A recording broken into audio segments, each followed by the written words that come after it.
This video may be a tough one for some.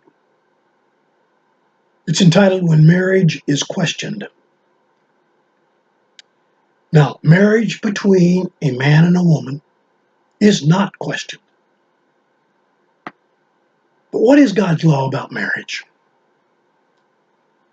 For the first time in the history of the Western civilization, we are being confronted with how to define the meaning of marriage and family. We have known for many years normal life is made up of a father, mother, and a number of young children. We used to get a lot of examples on TV about that. They were good examples. And why do I say they're good? Because they followed God's law, not because I said so. God is reminding everyone that marriage is only between a man and a woman. Many are just not listening. But thankfully, the Bible presents a clear picture of what determines marriage. And this is the issue that will be subject to God's judgment, whether we like it or not. In Leviticus 26, 15, 17, the Old Testament, it talks about when we get away from the statutes, the commands, and God's law, we are going to be susceptible to those who hate us and want us to cause us harm. This is what happened in the Old Testament. Boy, does this ever seem like it's happening today. But anytime we try to say man is between a man, or marriage is between a man and a woman, we get called a hypocrite, or even worse. We can also get into the fact of same-sex relationship. That's not the purpose of this video. But it is God's purpose. It's God's law, not mine. God formed and fashioned a purpose, and his plan and his purpose. And we study this in Genesis. We see it right from the beginning. In the first chapter of Genesis, it talks about the first 6 days of creation. Some don't even believe that. But then we go on to Genesis 2, 18, 20. And this is where it begins for man and woman. It says, the Creator himself, whose image he has made, has revealed himself in him in a language. And the language is so that we can be social with one another. And the first steps toward communication and being social was when Adam heard and understood spoken language. Well, at that time, God was the only voice he heard. Soon, it was said, God said, it's not good for man to be alone. He needed to form a social environment for Adam. But he also needed a mate for sweet counsel. I'll make him a helpmate. And one who can share in his thoughts. We can think about the way Adam lived for a while, short number of days. God had created beast and fowl, and they were around, and they paraded before Adam, and Adam had a chance to see them and name them all. And he realized that they were not the same kind of things that he could coordinate with or communicate with regularly. And so Adam had all these beasts and fowl before him. There's a point that we tend to miss in Genesis. Before the sin, the fall of man is coming up, these beasts were not vicious to each other. If we think about what Isaiah said in chapter 11, he talks about animals being friendly with one another in the new heaven and the new earth.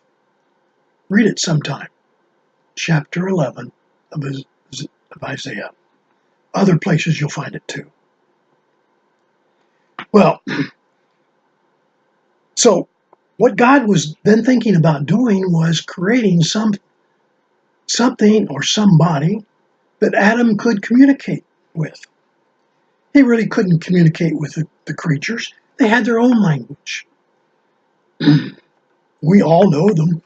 The barks or the meows or the growls or whatever else. And that was the way they communicated with each other.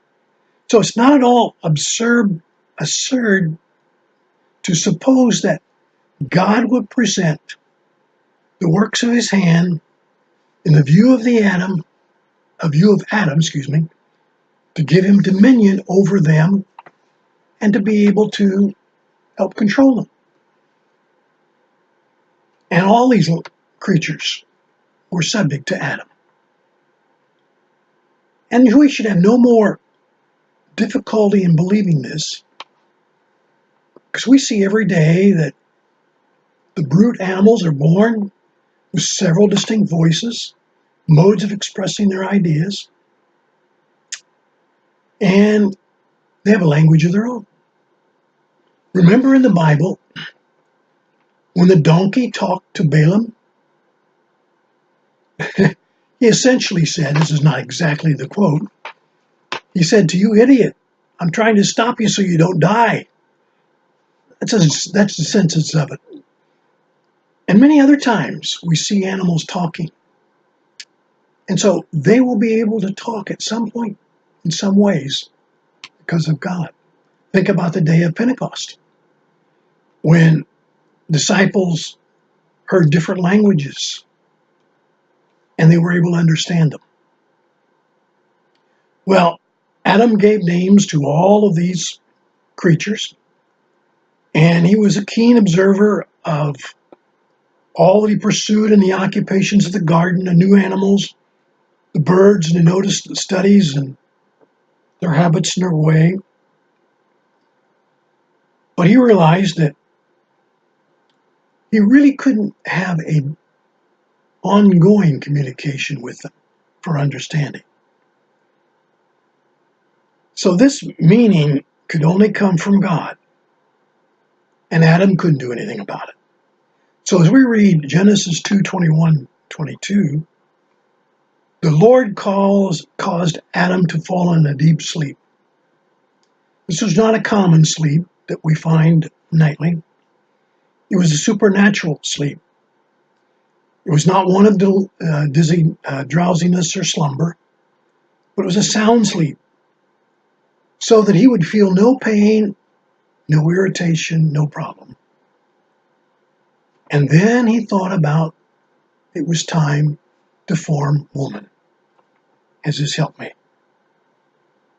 Can you imagine what Adam's response was when he awoke out of his sleep and saw this lovely creature in front of him? God made out of himself, Adam, a person. He took one of his ribs. Now, it's common to know that we all have 12 ribs. Well, Adam must have had 13. He took one and used it to create Eve. And then from that point on, Adam had 12, just like we did. And that's how we inherited it. There's no way that it was ever changed. But here's the other surprising point we may fail to see. Not only did Adam not have pain and had delight because he saw this woman, but he had no scars. The flesh was completely closed. No irritation, no problems. He knew what God had done because God told him, I'm going to make you a helpmate. But he didn't know how. Then we go to Genesis 23:25 out of chapter 2. And we see that this was the beginning, how God designed marriage to be permanent. A lifelong relationship between one man and one woman. And it was the work of the Supreme Being, God. He was perfectly aware of the nature of her that he had just created. And Adam, first time he appeared before our eyes, he probably was not sure what to say. He was speechless, maybe. But he saw that she was lovely and different, but yet somewhat the same. And it was said that it is a bone of my bone and flesh of my bone, the flesh of my flesh. Now, why is that? Well, God took rib, a bone, but he also took some flesh and made it into the woman. Some like to go back and say woman came from the couple of words called womb man or wife man. So man is the common gender that originated, but she is human. She is perfectly female, but in a sense she was part of a man. Therefore, it was one flesh, and this one flesh was considered one body. And when they were bound together in marriage, oh, by the way, who married them? God. They were not unlawful. They were legally married. This two shall stand in one flesh, no separate, no or independent rights, privileges, cares, concern. Each were being equally interested in all things that common in the marriage state. Two should be for the production of one flesh, children. Now they were naked. The weather was really temperate, and therefore they had no need of clothing. But see, sin had not entered the world. No part of the human body had ever been put to an improper use at that point. So therefore no shame should arise until the sin occurred. And this is the statement in Genesis 2:25. They were both naked when they're not ashamed. On the contrary, they were conscious of being sufficiently clothed in the physical sense by nature's covering, the skin. And they were to be one, man and woman. This is God's law. This is what he thought that should happen, what was intended to happen.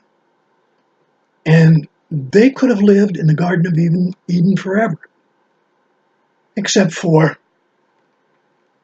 that serpent that came along and coaxed Eve into eating the apple or some fruit, commonly thought to be an apple.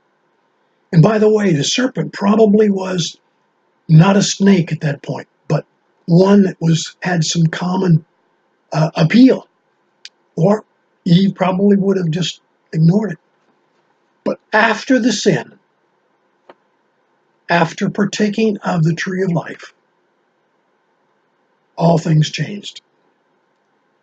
The serpent turned to snake. The man was punished, and he would, for all ages, have to earn a living and to toil. All women would have birth pains. Both were ejected from the Garden of Eden. This was a sin, and both lost their innocence. It didn't change God's law. It was still the plan for marriage, legal commitment in marriage, to between only one man and one woman. Thanks for watching. Hope you will like me on Facebook and subscribe to my channel on YouTube.